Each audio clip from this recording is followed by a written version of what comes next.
What's up, y'all? This be your boy Scotty the King, and you're watching yet another episode of The Bottom Line Is only on YouTube.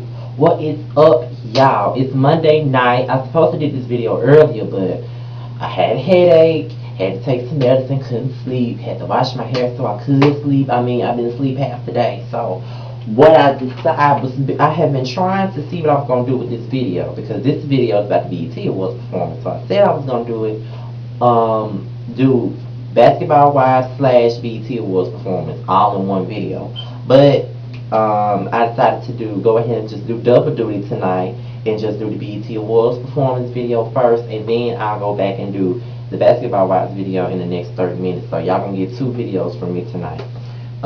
First of all, let me just start off by saying the BET Awards was hit and miss this year. It wasn't all that. Like, it wasn't bad to a point where I say the BET Awards was horrible, because it really wasn't horrible to me. It was okay. It could use work, but it's okay. I think the thing that fucks it up is the performances. There was very lack of good talent on stage. It was much of, it was very lacking. The performances were lacking. Like, some of the people who performed on the pre-show should have performed on the damn live stage, and then you had some people that got on the stage more than one time. It was like watching a damn Rick Ross concert, to be honest with you, because he performed more than anybody. But let me go on. First of all, Kevin Hart hosted, and number one, if you follow me on Twitter, y'all already know that I was against his black ugly ass being the host, because I feel like Kevin Hart is definitely lame and unfunny. There's nothing funny about him. His jokes are so forced and trying, but the only time he really said something funny was when he said something about Neo's head, and he also said something about Trey Songz looking like a Greyhound bus or some shit he said. So, his jokes wasn't really all that funny to me. What was funny about him was when he did the Real House Husbands of Hollywood with Nelly, Bobby Brown, Nick Cannon, and Tammy. I thought that was the shit, and I think there should be a scripted series, to be honest, because they really did do the damn thing. I really did like it. I like how they, I just thought that was good. I think they kind of saved the show. That was one of the biggest highlights of the show, is when they did the little skit with the Real House Husbands of Hollywood. I really enjoyed that. Let me see. I got my notes down, so you know what I mean. First of all, Mary J. Blige and Anita Baker's performance. Now, a lot of people were shitting on Mary, but I didn't really think that Mary did bad as a performer last night. I thought she did pretty good. She performed out her old hits, but I think a lot of people were getting on her because of her dancing. I didn't really pay attention to her dancing. I love Mary. Anything Mary do, I like it. Even though she's not that much of a dancer, I don't even pay attention to her dancing. I just felt like she brought the house down. She had the crowd anticipation. She had the crowd, not anticipation, crowd participation. She had them getting hype with her old shit. Then it got even more hype when she brought out Miss Anita Baker herself out there. And most people think that she looks up. Most people think that whatever. But most people would think that she would bring out Aretha Franklin or somebody, because that's who she's compared to. But most people don't know is that she's, she looks up to Anita Baker. That's how she got her record deal, by singing an Anita Baker song, Caught Up in a Rapture.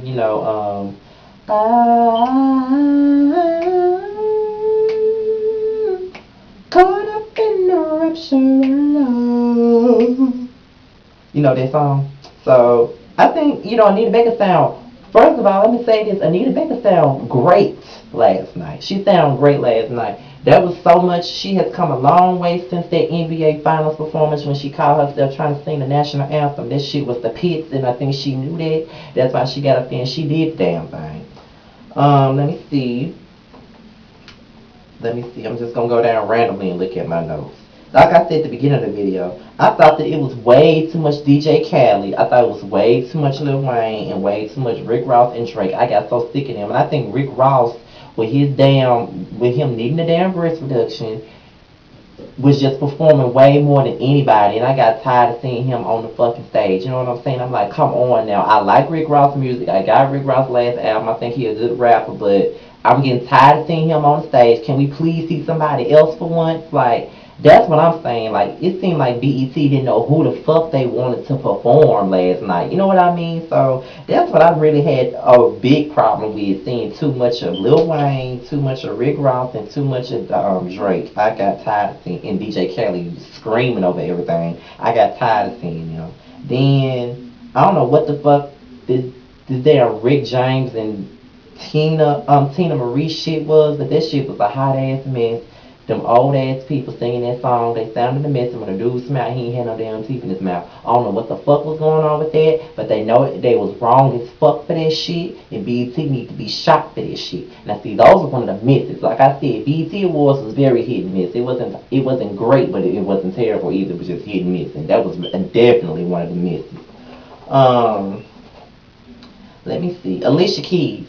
Her performance was bullshit. I don't even understand why they asked her to perform. If she knew that she wanted to get up and perform a medley of her old hits for her 10-year anniversary, she should have saved what she did last year and did that shit this year. She did the same shit she did last year, this year. Getting on top of pianos and singing all her old shit. She did basically the same shit last year. And what was going on with that nappy ass plait on her head? What the fuck was going on? And it looked like she was on some. Usually when Alicia Keys get up and perform, she looked great, but what the fuck was going on with her? Like, she was looking a damn mess. Everything about her was a mess. I'm tired of her getting on top of the piano. I mean, when she got on top of the piano last year, the shit was nice. I thought that shit was clean when her getting on top of the piano. But it's getting kind of old and it's getting tired, and I'm tired of her doing this shit.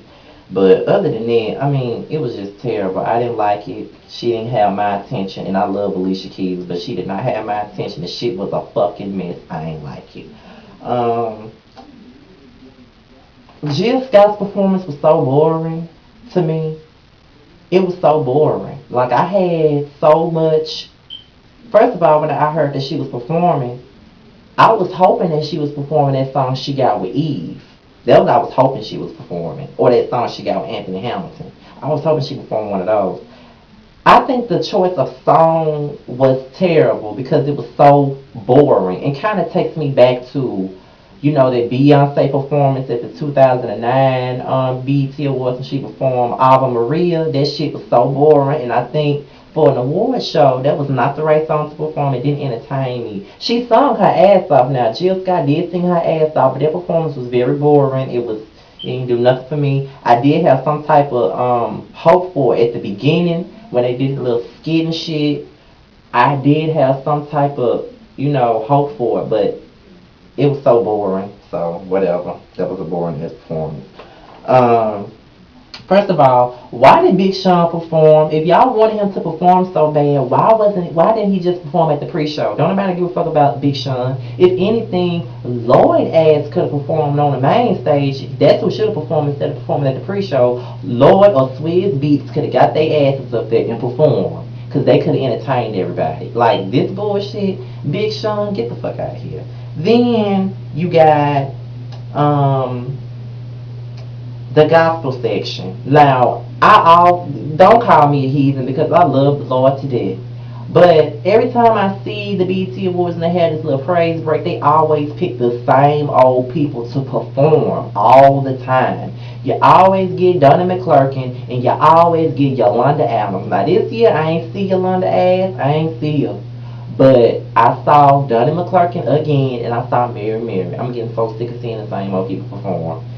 Hell, bring out Dottie Peoples or somebody that we ain't seen in a long time. Bring out the Ohio Mass Choir so they can sing He's the Greatest Friend of All Have You Heard. Bring out some shit like that. Why the fuck would you I never liked the gospel segment though because they always bring out the same people.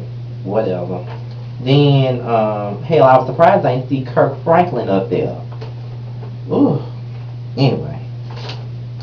Let me see.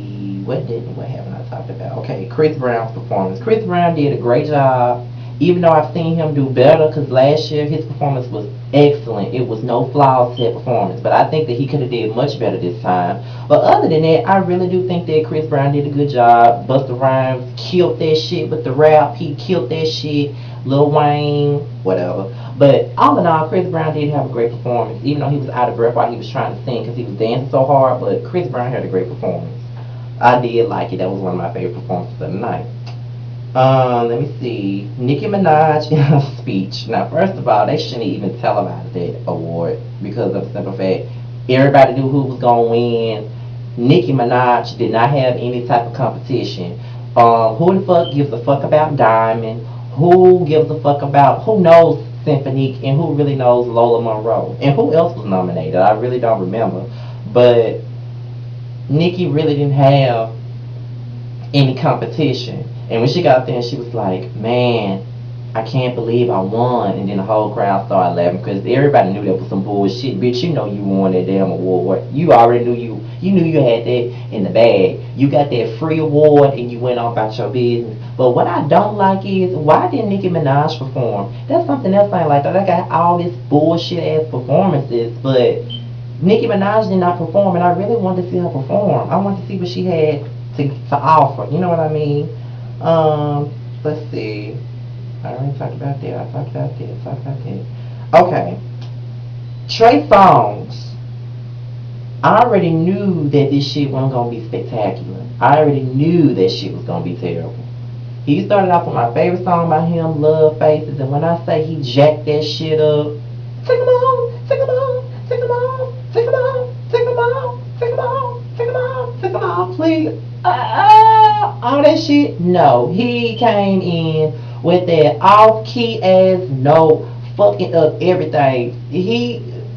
Has BET learned anything? Like, has they learned anything? Trey Songz fucked up last year when he tried to sing Prince shit, and Prince looked at him like, "What the fuck? That motherfucker fucked up my song." Like, he fucked up his own shit. Then he went on to perform that whack ass Unusual. Why did he put that out as a single? Why didn't he just put out that shit Doorbell? Why did he have to put that out as a fucking single? But oh well. But then it went into Kelly performance. And when I say Kelly Rowland surprised the fuck out of me with this performance. Like, that was the main performance I was looking forward to the entire night, because I felt like this was her defining moment. This performance right here was her defining moment. She got her #1 single, and she doing so well right now, and I felt like this was her defining moment. And this was her make-up performance, and I think she made it perfectly.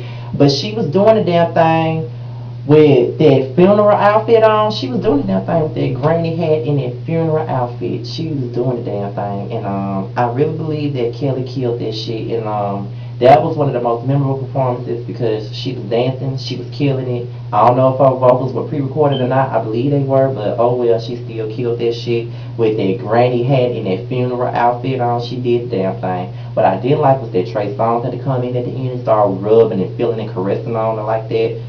All that shit, whatever. That was a mess. Let me see. I think I talked. This whole thing with Tiffany Green in this Viewer's Choice Award was a damn mess. I believe that shit was staged. They wanted BET messy anyway. They wanted some mess to pop out. And then they had everybody thinking that Rihanna weak ass won that damn award, and her ass didn't even win. It was Chris Brown award anyway. Who didn't know it was Chris Brown award? Hell, Chris Brown was winning everything all motherfucking night. So you know what I mean? Whatever. They did Tiffany Green wrong, and Tiffany was snapping. I found her Twitter account. I ain't gonna give out the Twitter name, but you know, whatever. I forgot her Twitter account, but she was going the fuck off. I kind of feel bad for her, but other than that, you know, I don't really care. Boo-hoo. The last thing is, why the fuck was Debra Lee out there? Like, Debra Lee stroke mouth ass. Every time she come out for the humanitarian award, I always walk the fuck off. And Steve Harvey, I'm glad he won, looking like looking like a fish fry. And Steve Harvey really do look like he can fry some good ass fish. But Debra Lee, she look like she already got a stroke ass mouth. She always talk like she about to cry. Why does she wear that damn curtain looking like a damn stack of Idaho potatoes? What the fuck is going on with her? Like, you already killed BET already, and you killing your fashion sense looking like a damn stack of potatoes. What the fuck wrong with you, Deborah? Like, really, what the fuck? Please give us that old ass Bob Johnson. I can't take this stroke mouth Idaho potato bag wearing bitch. I can't take her. I can't. Then you got Beyonce's Via Satellite performance. I think that's the last. No, I got one more thing to talk about after this. I'm gonna wait for Beyonce. That's gonna be the last thing I'm talking about. When we get to Patti LaBelle's tribute, then I'm gonna go to Beyonce. But Patti LaBelle, first of all, Fantasia wasn't there, so that was one thing that I was upset about. But she couldn't be there because she had other obligations, so she could not be there to perform, which I hate. But CeeLo with that fucking wig, why did he do that? He looked like a damn fool doing all that damn cursing, being very disrespectful to Patty. He was a hot ass mess. I don't know why the fuck he put on that wig. Marsha Ambrosius did the damn thing though. It did get better when Marsha Ambrosius sung If Only You Know. I kind of wish that Kiki Wyatt sung that because that's the only bitch besides Coco that can really sing that song to death. But you know, Marsha Ambrosius is relevant right now, so they asked her to sing it, I guess. So she sung If Only You Know, and then Shirley fucking Caesar came out to sing You Are My Friend. She killed that shit. She did kill that song. But why did Shirley Caesar come out on that stage with that fucking tooth fairy ass dress? Shirley Caesar look like damn Princess Caesar. She look like Fairy Caesar. That bitch look like a fucking tooth fairy with that dress on. What the fuck was Shirley Caesar thinking? And I was so glad when Patti LaBelle got her ass up there and took it on home. Now I believe that if Fantasia could perform, I think Fantasia could have did that tribute all by her damn self. She could have killed that shit alone. That's how I feel. Then the last thing I'm gonna talk about is Beyonce's Via Satellite performance, and then I'm gonna be done. First of all, if Beyonce couldn't be there, she just couldn't be there. And I ain't gonna lie, she did kill it. It wasn't better than the Billboard Award performance, but Beyonce did kill that shit. She sung my favorite song off the album, which is End of Time. But I kind of felt like that was desperation on BET's part because BET really wanted Beyonce to be there, and they gave her a VSL like performance. It kind of took away from it because you know she wasn't on the main stage or whatever. It kind of took away from it, but at the same time, Beyonce did do a good job. Now before I go, I'm gonna tell you what my top 5 favorite things. Number 1, my favorite performance was Kelly Rowland's performance of Motivation. That was number 1. Number 2, Chris Brown was my favorite performer. My favorite performance as well. Number 3, The Real Housewives of Hollywood was great. I love that shit. Number 4, my favorite moment was Nicki Minaj's speech. And number 5, I would say this whole Patti LaBelle shit. The Patti LaBelle tribute. That was my favorite. Those were my top 5 favorite moments of the BET Awards. So I'm out of here. I'm about to go and load this to my computer and try to edit it a little bit and then post it on YouTube. And then I'm gonna make my damn basketball hoes video soon after I get to uploading this on YouTube. So I'm out of here in 5, 4, 3, 2, motherfucking 1. I'm out. Holla.